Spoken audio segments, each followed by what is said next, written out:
Triggers can come in all shapes and sizes, and those are things in our external world that activate things in our internal world. That could be memories, emotions, identity, or actions. And so we can end up living a very repressed version of ourselves when we go through life avoiding these triggers. Welcome back to Uncivilized Rebirth. I'm glad you're here.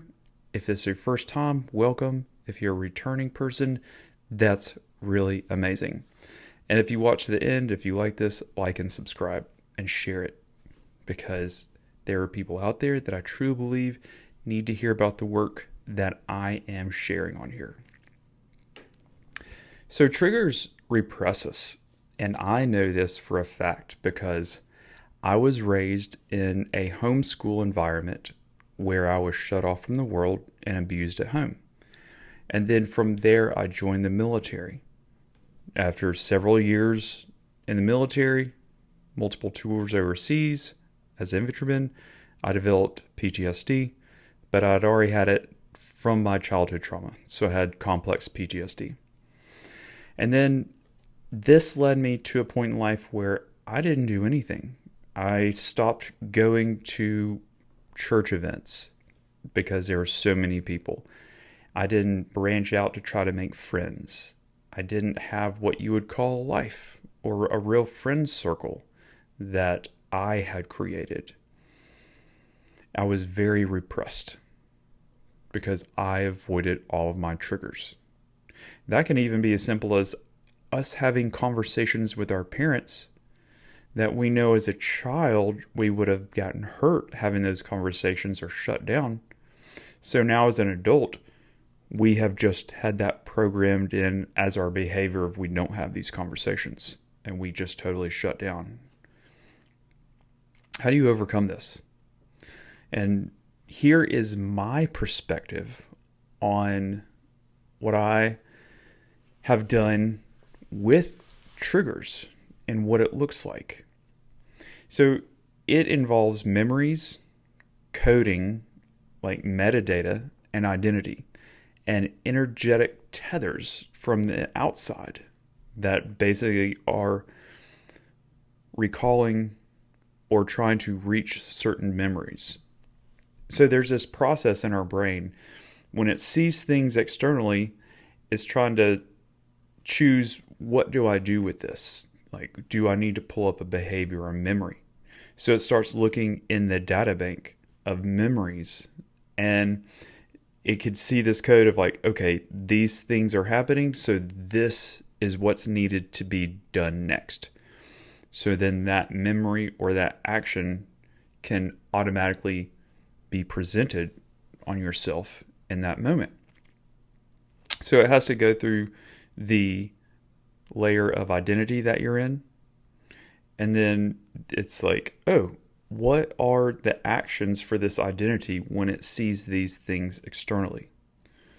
So when it does that enough, it automatically becomes a baseline program inside your character reel. You just automatically act this way and you don't know anymore. So how do you change where those memories are or the coding on them that are connected to these external stimuli? In my work, I created the character trigger, where you create the person that you want to be and you activate it. So if you look at a symbol, let's say the Apple symbol, the information about Apple populates in your mind. You know it's a sleek company. You know they have really great products. You know their symbol, of course, and this, you don't have to think about each individual time you accessed information about that corporation or that company. So in the character trigger, you create a character sheet, you create a symbol, you learn breath work, you pick out a specific tapping spot, you learn to calm your mind, and you start learning about nutrition for the brain. Because if you're going to do this inner work and you're going to start working in here, you need to make sure it has the right building blocks to start making those new pathways and those new connections. That's super vital. So I have a person sit down and they program in these things together: the symbol, the character sheet, the breath work, and the tapping spot. And then the visualization, where that goes. There's a process to this. And they start you doing that consistently. So now all of these things are tied together because most humans have never taken these separate items and programmed them into a certain spot in the mind. So now there's a new marker in the brain. And that's where energy gets sent to when you activate the character trigger. And that's your identity that you start operating in. Once I have them do this, I have them create the mental library. And this is basically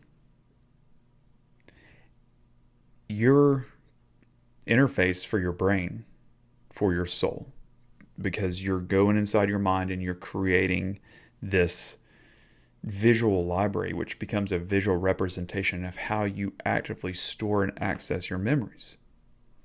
So once this is completed in a very firm way, and when I say firm way, it's connected to a symbol, and then they can actively bring it up inside their mind and be in this environment.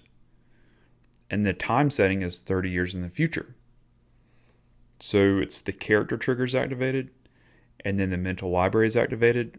So then the person inside this capsule, basically in their mind, there are memories being made, always in your mind. So all the memories being made currently have the identity or the code of the character trigger that you created. So now within this work, it's called reformatting memories, where you reformat those traumatic memories or those memories that make you feel less than. And when you I'm not going to go into how this works right now because it's very in-depth and I teach this on the school platform.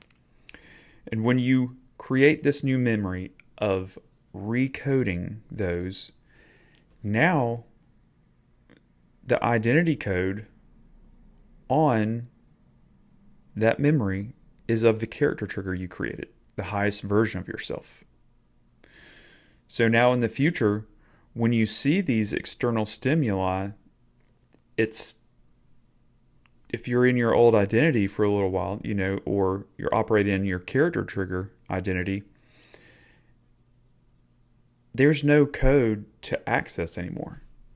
Like, it's like trying to be like, okay, it's in this identity responds to this trigger, because when you have memories come up and you get triggered, you can go into that old identity. And I share this from my experience of being abused as a little boy. And when my abusers would gaslight me or make me feel a certain way, even as an adult, I would go back into that identity of that hurt, wounded little boy, and it would last for several days. So now we're reformatting the memories, changing the metadata. So now those external triggers are not connected to those memories anymore. It's being reformatted, and you're learning to control how you access your memories. Pull them up and put them away. And you start seeing them as your history.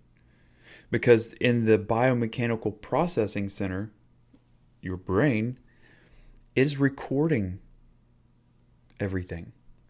It's not you.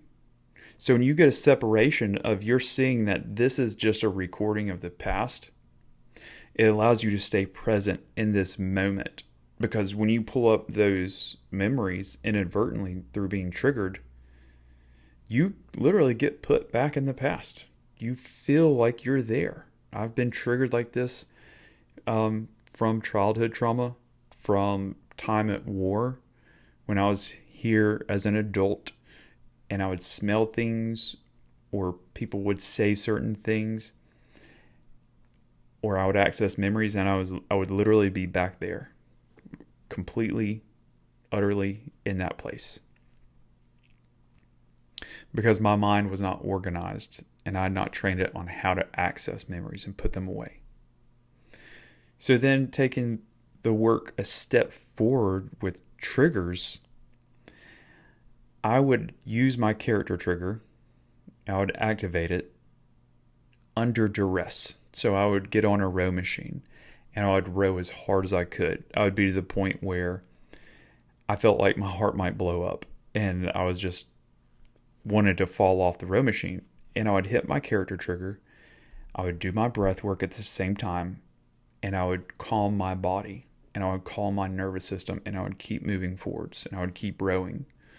And I would, every second forward I went after that moment I wanted to quit, it was operating that new character and that new identity.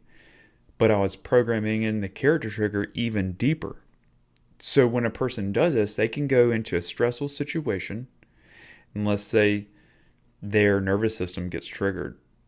Well, they can hit their character trigger that they programmed in during training, and they can automatically calm their system, because the character trigger is programmed in with a calm nervous system, a calm mind, breath work, and the highest version of yourself and how you want to operate. So it literally can calm your system in a heartbeat when you program it in properly and utilize it. And when you reformat the memories, those triggers are no longer coded with those memories, and they don't get accessed in the way they used to.